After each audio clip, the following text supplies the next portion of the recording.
c'est partie de l'histoire finalement qu'on a vécue, enfin que vous avez vécue.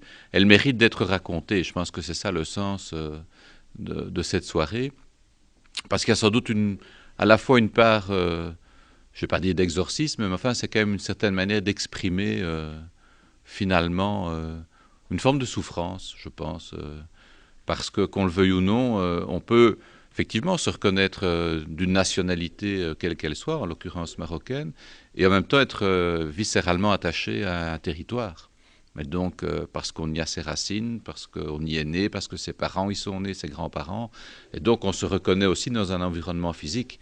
Il ne suffit pas de dire, ben voilà, vous rentrez entre guillemets chez vous.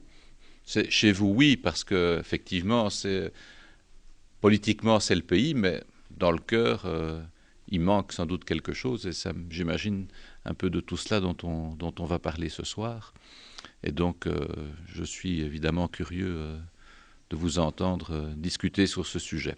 Et donc, c'est pour moi une fierté, évidemment, de pouvoir participer à ce travail, je vais dire, de reconstruction que vous avez sans doute déjà entamé depuis un certain temps. Voilà, je ne vais pas la faire plus longue, et je vais sans plus attendre céder la parole à Fatia Saidi, qui est la grande organisatrice de cette soirée. Voilà, Fatia, je te cède la parole.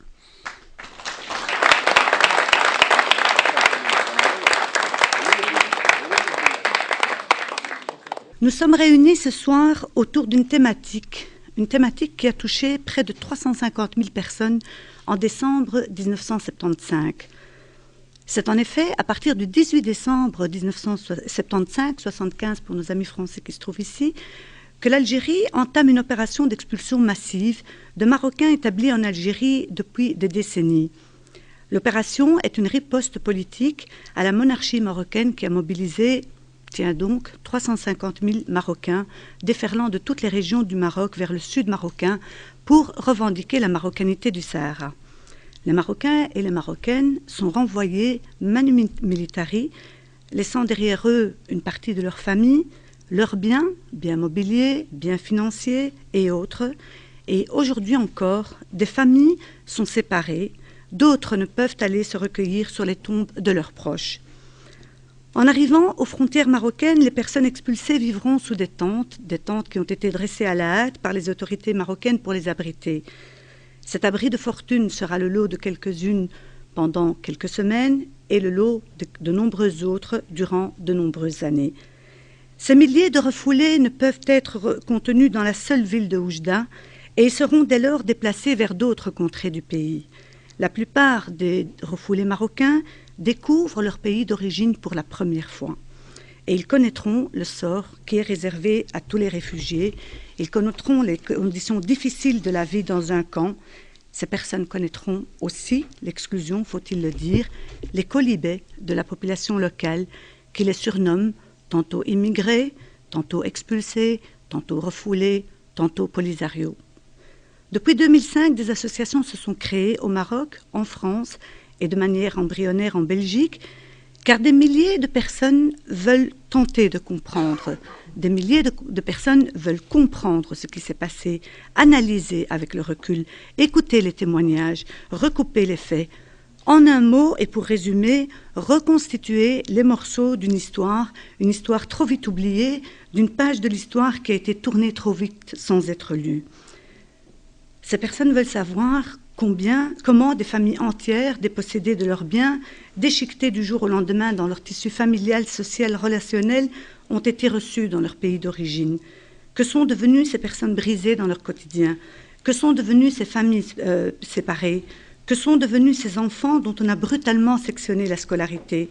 Comment ont-elles assumé leur subsistance lorsqu'elles se sont vues privées de toute ressource matérielle et de toute ressource financière? C'est à ces questions que nous allons tenter de donner, peut-être pas les réponses, mais en tout cas une ébauche de réponses ce soir, avec nos invités que je vous présenterai au fur et à mesure de l'évolution de notre débat. Je vais commencer par céder la parole à une personne que vous connaissez certainement tous et toutes, une personne remarquable, une personne remarquée surtout, qui est Kaïma Belouchi. Kaïma nous vient du Maroc. Elle est l'une des seules femmes journalistes dans le monde du sport au Maroc, domaine dans lequel elle excelle et perdure depuis 1986. Kaïma est née en Algérie et elle s'est vue brutalement arrachée à l'âge de 11 ans de cette enfance paisible qu'elle y menait avec sa famille. Très courageusement, parce qu'il faut dire que c'est aussi un courage et une volonté de vouloir témoigner, très courageusement, Kaïma est sortie de son image de femme symbole, de son image de femme médiatisée, de son image de femme publique, pour oser dire l'indicible, pour oser dire ce que des milliers de personnes ont durant des années enfoui en elles-mêmes et ont caché très honteusement. De nombreuses personnes lui ont d'ailleurs reproché d'avoir témoigné lors de l'émission Grand Angle de 2M, qui a été la première à mettre l'accent sur ce fait de l'histoire. Et aujourd'hui encore, la famille de Kaïma est partagée entre l'Algérie et le Maroc. Et je vais laisser à Kaïma nous faire part de son témoignage. Kaïma parle le français, mais pour des raisons de transmission des émotions, elle souhaite parler en arabe. Bien évidemment, nous lui en laissons l'opportunité et je ferai un résumé de son intervention à l'issue de la sienne. Kaïma Belrouchi, vous avez la parole.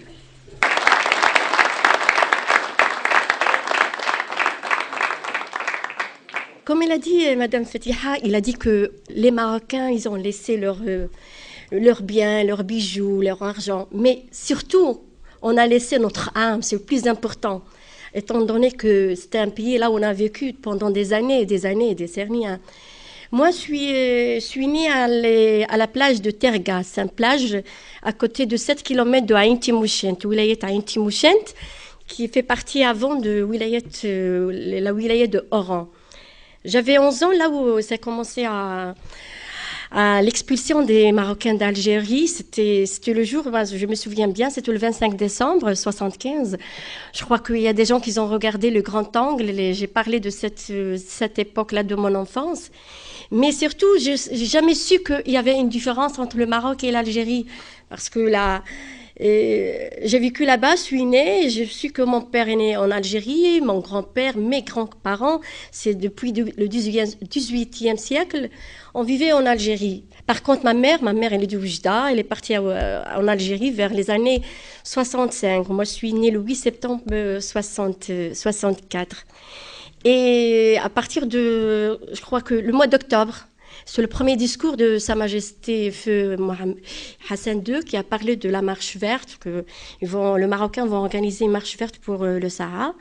Et ça a commencé pour la mairie, les gens, ils commençaient à inscrire les Marocains d'Algérie. Et c'était facile pour eux parce qu'il y avait pas mal de Marocains qui portaient le nom Saint-Pi. Je pense qu'il y a quelques-uns qui savent ça, le nom Saint-Pi, ça veut dire son nom perdu. Et moi, je gardais toujours, c'était Belrouchi, il y avait mes racines en Algérie, comme j'ai dit. Voilà, le mois d'octobre, ils commencent à inscrire les Marocains, mais à partir du mois de novembre, et le 6 novembre, il y avait une grève.